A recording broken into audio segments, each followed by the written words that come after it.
Bonjour, dans la vidéo précédente, tu as vu ce qu'on appelle deux angles opposés par le sommet. Tu as vu aussi comment reconnaître deux angles alternes internes. Alors poursuivons ce chapitre avec la feuille numéro 2 et définissons plus précisément ce qu'on appelle deux angles alternes internes. On va aussi en dégager deux propriétés, puis nous ferons un exercice. Alors, définition, soit deux droites, D1 et D2, coupées par une séquente. D1, D2, coupées par une séquente. Dire que deux angles formés par ces trois droites sont alternes internes signifie que, premièrement, ils n'ont pas le même sommet.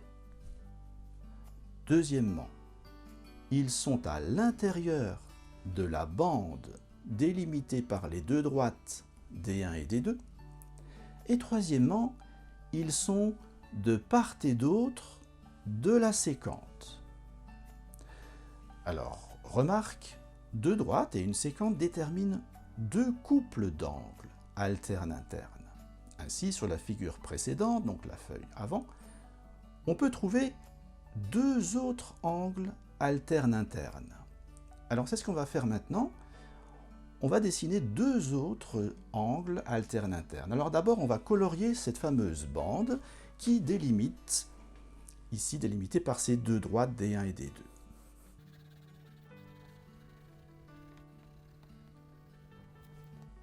Voilà. À partir maintenant de cette bande, les deux angles alternes internes, ou le deuxième couple, puisqu'on va demander deux autres angles, où se situeraient-ils? Alors, sur la feuille précédente, on a vu qu'il y avait un couple d'angles ici et là, mais il en existe un deuxième couple d'angles. Il apparaît ici, d'un côté et de l'autre côté de la séquente.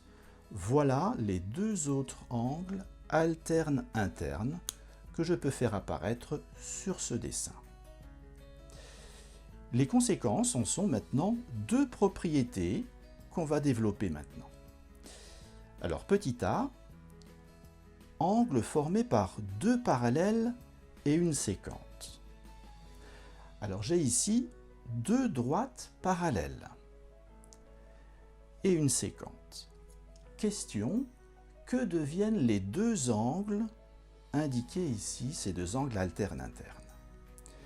Alors, tu peux noter la propriété. Si deux droites sont parallèles, tu peux noter,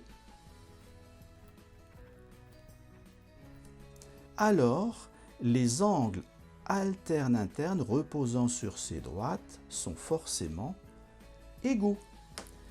Il y a un codage ici qui indique que ces angles sont égaux.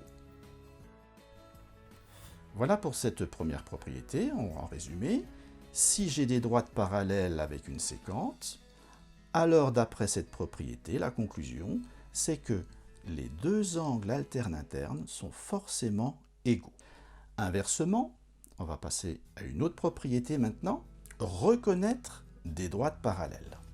Alors ici, j'ai deux angles qui sont égaux. Ces angles sont deux angles alternes internes.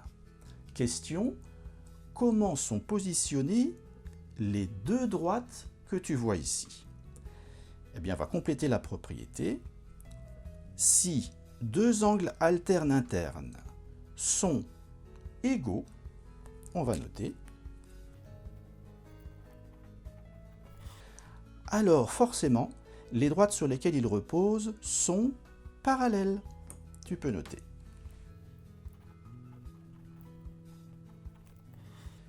Le résumé, j'ai au départ deux angles alternes internes, ici A, l'angle A égale l'angle B. D'après cette propriété, alors, conclusion, mes deux droites sont forcément parallèles. Voilà pour ces deux propriétés. On dit que cette propriété est la réciproque de la première. On va maintenant appliquer ces deux propriétés à un exercice. Tu peux prendre avec toi la feuille numéro 3 et voyons ensemble maintenant l'exercice qui nous demande d'appliquer la propriété de parallélisme sur les angles alternes internes. Tu peux visionner à cette adresse une vidéo qui développe un exercice identique. Alors sur le dessin, j'observe ici deux droites, la droite DE et la droite CF, qui déterminent ici la limite d'une bande que j'ai ici à l'intérieur. Et j'ai une séquente, la droite AB, et sur cette droite AB se trouve le point G. Ce qui veut dire que les points A, B et G sont alignés. Et j'ai à ma disposition deux indications sur les angles. L'angle CBG fait 102 degrés et l'angle BAE fait 78 degrés. Alors la question est, les droites DE et CF sont-elles parallèles? Bonne question. Pour répondre à cette question, j'ai besoin d'un élément qui me manque. C'est l'angle que j'ai ici. Cet angle-là pourra m'indiquer si mes droites sont parallèles. En effet, parce que cet angle-là, accompagné de cet angle ici, forme un couple de deux angles alternes internes. Et si jamais ces deux angles sont égaux, alors là, c'est tout gagné, puisque là, je pourrai définir si ces droites sont parallèles ou pas. Alors, c'est parti. Réponse. L'angle ABG. L'angle ABG est un angle plat. Tu es d'accord? C'est-à-dire, c'est un angle qui fait 180 degrés. Donc, pour calculer l'angle ABC qui me manque ici, il suffit de faire une soustraction. L'angle ABC, c'est 180 degrés moins 102 degrés. Et ça me donne 78 degrés. Ouh, ça c'est intéressant. L'angle fait 78 degrés. Par conséquent, j'observe que j'ai deux angles alternes internes de même mesure. Je peux donc développer maintenant ma démonstration. Je sais que les angles ABC, cet angle-là, et l'angle BAE, sont double condition.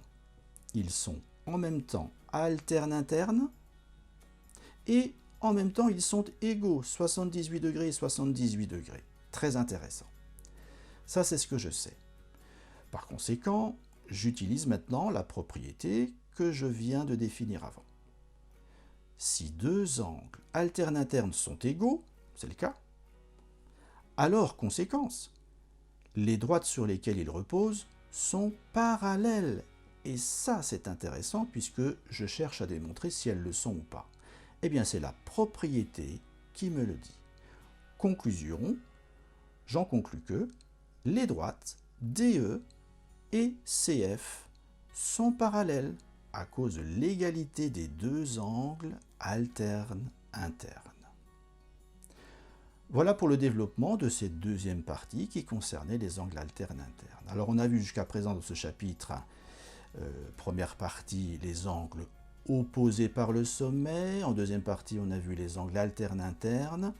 On va développer maintenant la troisième partie, les angles correspondants, grand 3. Alors qu'appelle-t-on deux angles correspondants? Tout simplement, on dit que les deux angles marqués ici en vert sont correspondants. En effet, ils regardent dans la même direction.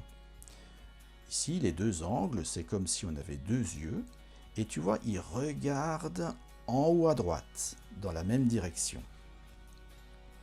On remarque aussi que ces deux angles sont du même côté de la séquence cette fois. Ils sont tous les deux à droite. Et j'ai un angle dans la bande, ici, et l'autre angle est à l'extérieur de la bande. Alors, intéressant pour pouvoir ensuite repérer les éléments nécessaires pour la définition de ce qu'on appelle les angles correspondants.